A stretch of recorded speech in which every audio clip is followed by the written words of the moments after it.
We're asked to approximate the area under the curve for this function using left endpoints. So here, without sitting around trying to think about it too much, let's just say the function looks something like this. I'd have to sit and think about it. I don't know exactly what it looks like. But let's say it looks like this. They're asking us to approximate the area under the curve between x equals 1 and x equals 3. And they want us to do that by drawing a bunch of rectangles, actually 4 total rectangles. So here would be 1 rectangle, here would be 2 rectangles, here would be 3 rectangles, here would be 4 rectangles. So I used the left side of those 4 intervals to dictate the height of those rectangles. Okay, that's what they mean by left endpoints.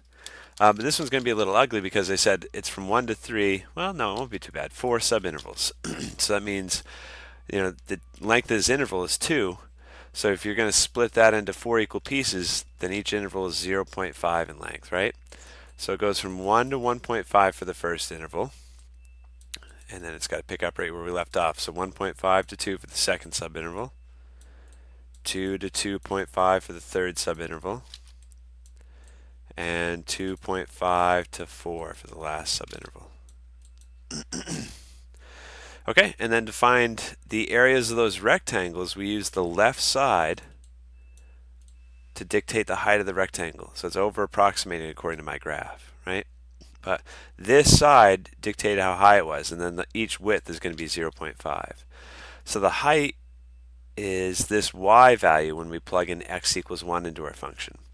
So if you plug in 1 in there, the numerator is going to be 6, and then 1 squared is 1, 4 times 1 is 4, 4 plus 2 is 6, so 6 divided by 6 makes 1. And that's the height. And then to find the area of a rectangle, we got to multiply it by the width, which is 0.5, because that's the length of that subinterval, right? So 0.5 is our first rectangle. Now for the second rectangle, it starts at 1.5, goes to 2. So again, we use that left endpoint, so we need to know the y value that corresponds to x equals 1.5. So I'll do the denominator first. 1.5 squared times 4 plus 2. That's 11 in the denominator. And then 6 times 1.5 divided by 11. That's 0.81818. Carry a bunch to make WebAssign happy. That's the height of the rectangle. The width is still 0.5, right?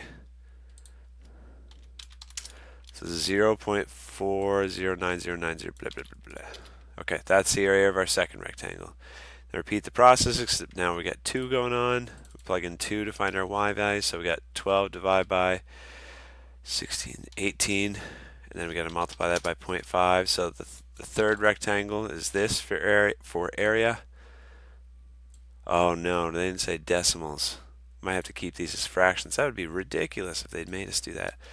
Oh, and I noticed I wrote down the wrong thing. This should be 2.5 to 3. Sorry.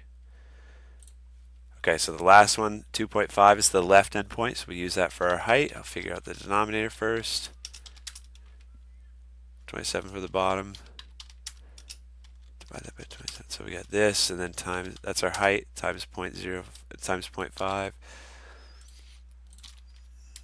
Okay, now we can add those together. And I hope they don't make us do fractions, but this is what I got for a decimal value. All right, so the instructions in WebAssign said we were supposed to use just fractions. So the first rectangle is 1/2. We're not supposed to use decimal approximations. The second one, when I plugged in 1.5 in the denominator, I got 11 for the denominator. I got 9 times 9 over 11, so times another 1/2. So that's 9 over 22 for this. And then the next one's nice and easy. It's 1/3. And the next one I should know. I'm a math teacher, but I don't know what that is as a fraction. So I got 27 in the denominator, 15 in the numerator, so that's 15 over 54. Because we got to multiply it by 1/2. So 15 over 54. Let me double check, make sure I get the right fraction. Yep. Okay, so we're supposed to add those fractions together. That can be reduced though. 54 divided by 3 is 18.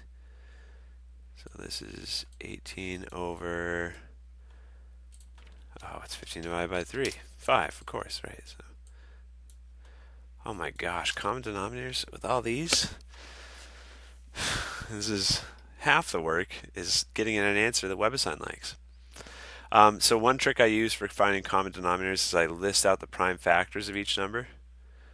Just make sure when you list them out, you don't you stack on the prime factors that are not the same next to each other. So prime factors of 2, it's just 2 and 1.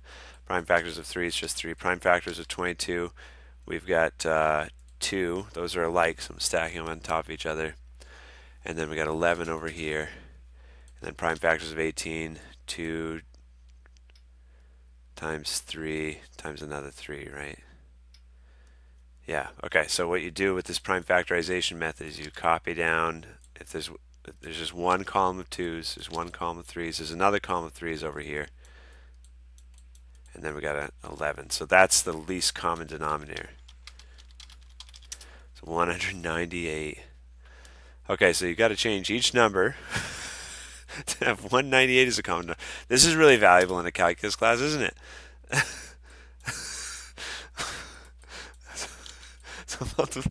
I'm sorry, I hate it. This should be fine. You should be able to just type in a decimal answer. Okay, so getting common denominators now.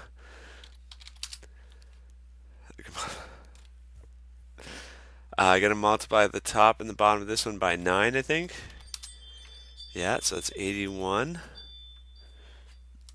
over 198. And then this one, 198 divided by 3. So I got to multiply the top and the bottom by 66. And then this one, got to multiply the top and the bottom by 11. So I got 55 over 198. And if you add those together, so 99 plus 81 plus 66, I got 301 over 198.